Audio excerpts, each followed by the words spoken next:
di SMA Negeri 72 yang hingga catatan terakhir kami ada 55 orang yang terluka dan tersebar dalam penanganan medis di 2 rumah sakit berbeda. Kita akan perbincangkan ini bersama kriminolog dari Universitas Indonesia, Adrianus Meliala. Prof. Adrian dengan Tifal di sini, selamat malam. Malam Mas Tifal. Oke, terima kasih sebelumnya sudah mau meluangkan waktu berbicara untuk Kompas TV kali ini. Saya mau tahu perspektif awal Anda dengan berbagai upaya yang dilakukan polisi untuk penyelidikan awal dan berbagai pernyataan yang disampaikan otoritas terkait. Perspektif awal Anda tentang kasus ini gimana?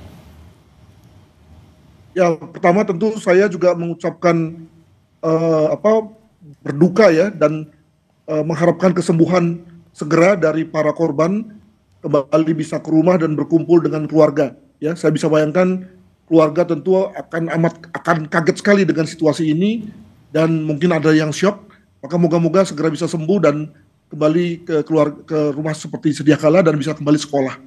Yang kedua, tentu sebagai pengamat saya memang agak bingung nih kalau memang ini adalah aksi peledakan dan itu dikaitkan dengan teror, maka sama sekali berbeda dari pola. Ya. Jadi kita dalam pengamatan terkait dengan teror itu tentu ada pola ya, ada profil yang dari situ kita lalu bisa melihat kemungkinan siapa pelakunya, kemungkinan apa motifnya, dan apa tujuannya. Dan itu kemudian dilihat dari segi jenis ledakannya, siapa yang menjadi korban, momen yang diambil dalam rangka peledakan, ya, di mana terjadi peledakan. Itu semua dikombinasikan untuk kemudian menghasilkan satu kesimpulan bahwa pelakunya adalah si A, lalu motifnya B, tujuannya si C, dan seterusnya. Nah, ketika kemudian dalam hal ini dari segi lokasi saja, yakni lokasi sekolah ya, dan juga kemudian lalu menimpa para siswa SLTA pada saat ibadah pula, ya terus terang ini memang di luar dari pola yang ada. Jangan-jangan kemudian lalu saya segera berpikir liar, jangan-jangan memang polanya adalah tanpa pola, begitu ya. Dengan kata lain, ada satu pola baru yang hendak diambil oleh kelompok mana, begitu ya, untuk kemudian lalu membuat orang untuk sementara bingung, dan kemudian kelompok itu lalu keluar dengan pola ini sebagai pola awal dari dirinya, untuk kemudian dilakukan pada saat-saat yang lain. Jadi kalau memang betul begitu ya saya kira itu betul adalah satu hal yang mengagetkan, mengejutkan di Indonesia. Mungkin itu untuk sementara itu dulu, Mas. Dengan pola ada beberapa pihak yang menilai bahwa ini aksi lone wolf, kemudian mengambil lokasi yang seharusnya jadi zona aman bagi anak-anak dan ternyata peristiwanya sampai memicu korban luka sebanyak ini. Hal apa yang dirasa masih ganjil di mata Anda? Yang pertama tentu harus juga di-establish apakah betul ini lone wolf ya. Dengan kata lain memang orang yang beraksi sendiri. Tentu lone wolf itu tidak hanya bicara soal orangnya loh, tapi juga soal bomnya apa, ya, bahan peledaknya apa.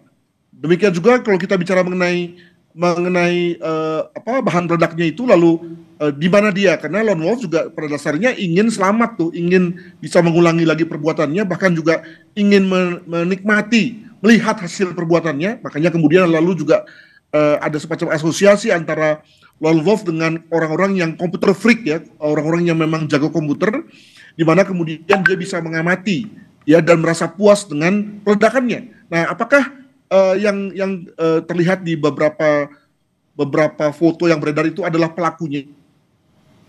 Ya, dengan kata lain dia lalu menjadi korban dari perbuatannya. Dengan kata lain memang kan ketika mau menegakkan satu semacam diagnosa lah bahwa ini adalah kerjaan dari lone wolf. Demikian. Kalau melihat kadar ledakan dan efek yang ditimbulkan di masjid sekolah sedemikian, Anda menilai bahwa ini aksi yang dilakukan oleh seorang amatir atau justru ya memang sudah terencana, dia sudah mempelajari ini sejak lama? Saya bisa bayangkan kalau ini adalah peledak dengan daya ledak tinggi, maka ya dengan saya ingin mengatakan begini, mohon maaf ini, kemungkinan dari 50 orang itu semuanya akan tewas semua tuh. Nah, kalau lihat dari kabar kan itu tidak ada tewas. Dengan kata lain lukanya luka dangkal semua. Ini sekali lagi ini hanya pendapat sederhana saja gitu ya. Tadi saya mendengar bahwa memang ada yang masuk dalam dalam IGD dengan zona merah, dengan kata lain perlu ada pembedahan, ada yang zona biru dan seterusnya, kalaupun zona merah, saya menduga bahwa sedang dibedah untuk mengambil sesuatu yang masuk ke dalam tubuhnya, dengan kata lain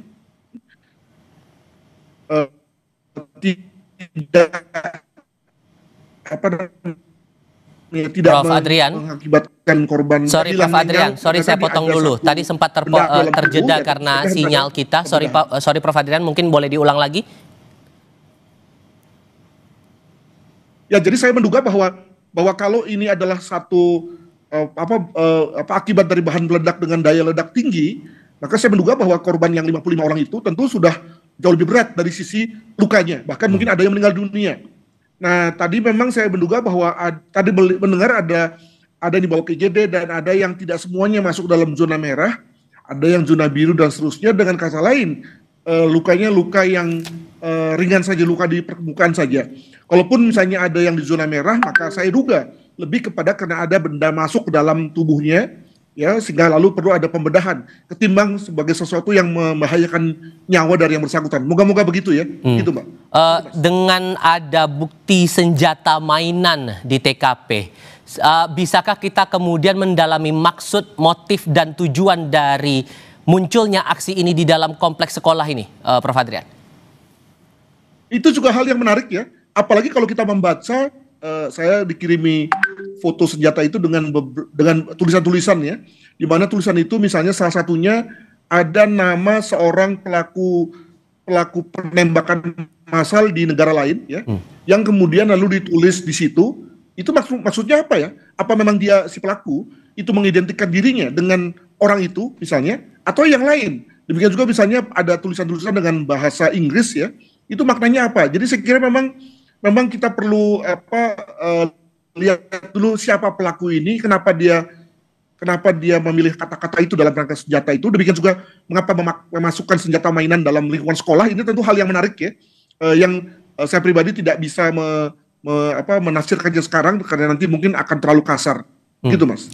Tentu yang kita harapkan adalah kejelasan lagi ya dari polisi, dari pengusutan kasus ini, maksud, tujuan, motif, dan lain-lain itu. Cuman kalau membaca peristiwa ini, pikiran awam ya Prof, ngerasanya nggak mungkin seseorang melakukan sesuatu tanpa tujuan, tanpa alasan. Dan tidak mungkin dalam tindakan acak yang dia ambil, terutama mengambil TKP berada di sekolah, nggak mungkin tanpa tujuan. Nah, rasa Anda ini bakal jadi tricky untuk mendalami motif itu oleh penyelidikannya dalam penyelidikannya oleh polisi, atau malah akan tricky di beberapa aspek?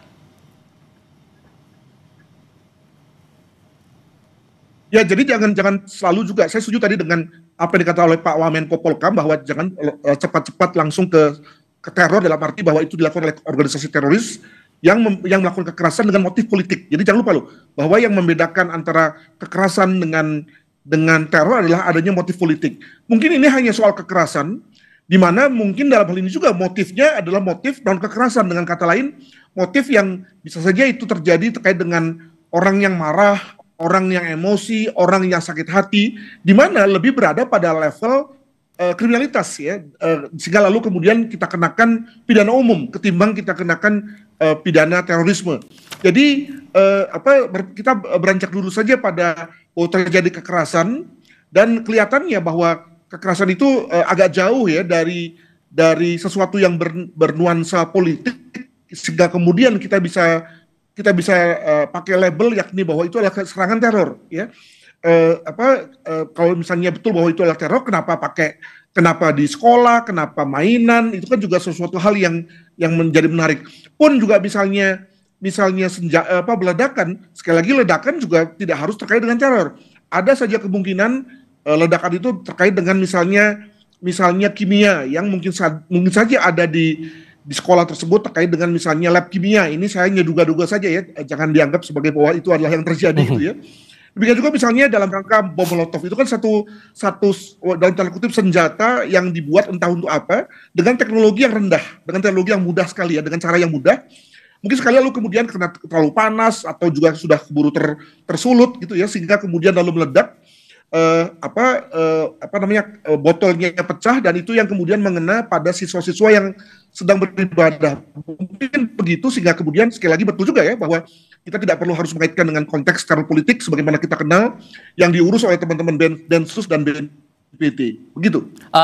Sederhananya kalau kemudian kita ambil dari segi kejiwaan juga, Prof, apakah dengan segitu marahnya pada sosok atau peristiwa tertentu maka kemudian ada tindakan sedemikian mengambil lokasi TKP di sekolah, ini menurut Anda menyasar pada sebatas pada tempat atau pada sosok atau pada profil atau pada apa nih?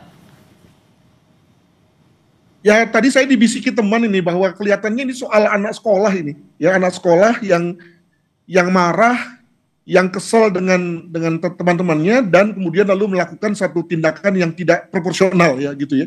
Nah, kalau itu benar, maka ya ada benarnya juga. Mengapa? Karena kalau memang itu dilakukan oleh anak sekolah, dia mengambil tempat di sekolah sebagai tempat yang memang dia kenal, ya, dan dia juga punya ekosistem di situ.